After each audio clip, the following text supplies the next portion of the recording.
Good morning बच्चों। आज हम लोग कक्षा 10 में इतिहास के भाग 3 का अध्ययन करेंगे। पहला हेडिंग है सन 1815 ईस्वी के बाद एक नया रूढ़िवाद। देखिए, सन 1815 ईस्वी में नेपोलियन की हार के बाद यूरोपीय सरकारें रूढ़िवाद की भावना से प्रेरित थी। देखिए, सन 1815 ईस्वी में नेपोलियन का वाटरलू का युद्ध होता है। सन 1815 ईस्वी में वाटरलू के युद्ध में नेपोलियन की पराजय हो जाती है। उस नेपोलियन की हार के बाद यूरोपीय सरकारें रूढ़िवाद की भावना से प्रेरित हो जाती है। रूढ़िवाद में एक दूसरे के विद्रोह भावना से प्रेरित हो जाती है। रूढ़िवाद मानते थे कि राज्य और समाज की स्थापित रूढ़िवाद मानते थे कि राज्य और समाज की स्थापित पारंपरिक संस्थाएं जैसे राजतंत्र, चर्च, सामाजिक ऊंच नीच, संपत्ति और परिवार को बनाए रखना चाहिए। देखिए, जो रूढ़िवादी थे वे लोग मानते थे कि राज्य और समाज की स्थापित जो राज्य और समाज संपत्ति की जो परंपरा जो पहले से चली आ रही उस संस्था जैसे राजतंत्र, चर्च, सामाजिक ऊंच नीच, संपत्ति और परिवार को बनाए रखना चाहिए। उसमें जो परंपराएं चली आ रही थी उसको बनाए रखना चाहिए। नेपोलियन द्वारा शुरू किए गए परिवर्तनों से उन्होंने यह जान लिया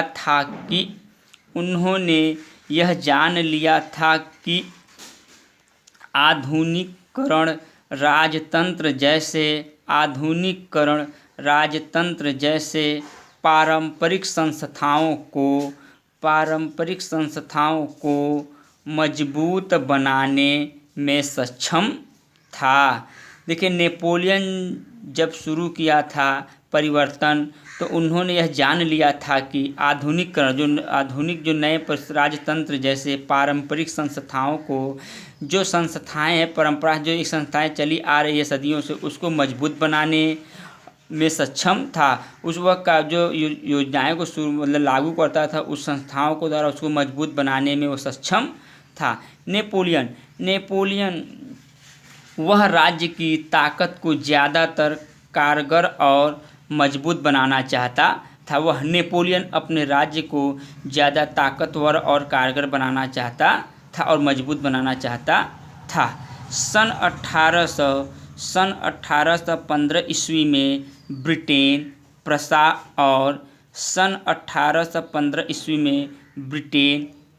और ऑस्ट्रिया जैसी यूरोपीय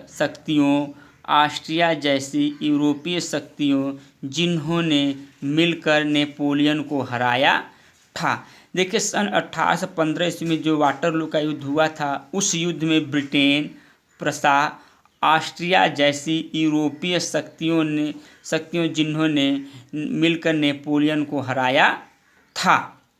1815 ईस्वी में वाटरलू के युद्ध में सन 1815 ईस्वी में वियना संधि तैयार की जिसका उद्देश्य उन कई सारे बदलावों को ख़त्म करना था। जो 1815 ईस्वी में वियना संधि तैयार की गई थी उसका मुख्य उद्देश्य यही था। नेपोलियन ने जो बदलाव किया था उस बदलाव को ख़त्म करना था जो नेपोलियाई युद्धों के दौरान हुए थे। बदलाव हुए थे उनको ख़त्म करना था। फ्रांसीसी क्रांति के दौरान हटाए गए बुर्बो वंश को सत्ता में बहाल किया गया। जो 1789 में जो फ्रांस की क्रांति हुई थी उस क्रांति के दौरान जो हटाए गए बुर्बो वंश को सत्ता में बहाल किया गया और फ्रांस ने उन इलाकों को खो दिया जिन पर कब्जा उसने नेपोलियन के अधीन किया था। फ्रांस ने उन इलाकों को खो दिया जिन पर कब्जा नेपोलियन के शासनकाल में किया गया था। फ्रांस की सीमाओं पर कई राज्य कायम कर दिए गए। फ्रांस की सीमाओं पर कई राज्य कायम कर दिए गए ताकि भविष्य में फ्रांस विस्तार न कर सके, क्योंकि नेपोलियन के साम्राज्यवादी नीति से जो नेपोलियन का साम्राज्य अपने ताकत से अधीन किया था उसको खो दिया। अधिक कब्जा सीमाओं पर कई और उनकी सीमाओं पर कई राज्य कायम कर दिए गए ताकि भविष्य में फ्रांस विस्तार न कर सके। अगला हेडिंग क्रांतिकारी। सन 1815 ईस्वी के बाद में दमन के भय ने उनके उदारवादी राष्ट्रवादियों को भूमिगत कर दिया। बहुत सारे यूरोपीय राज्यों में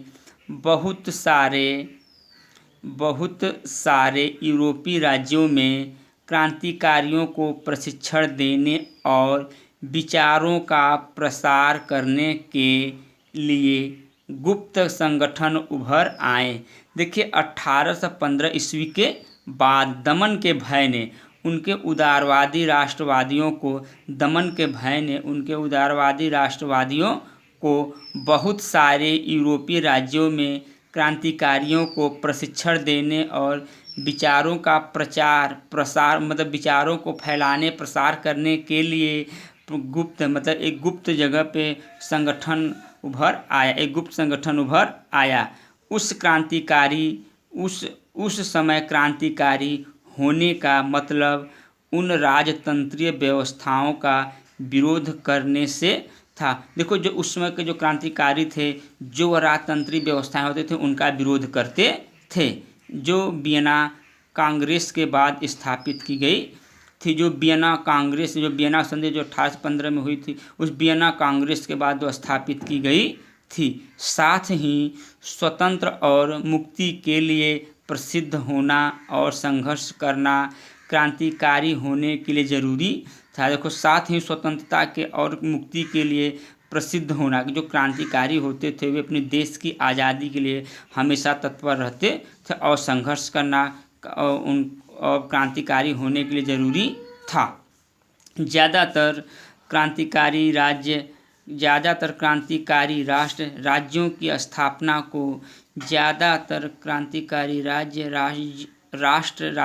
स्थापना को आज़ादी के इस संघर्ष का अनिवार्य हिस्सा मानते थे। देखिए जो ज़्यादातर क्रांतिकारी होते थे वे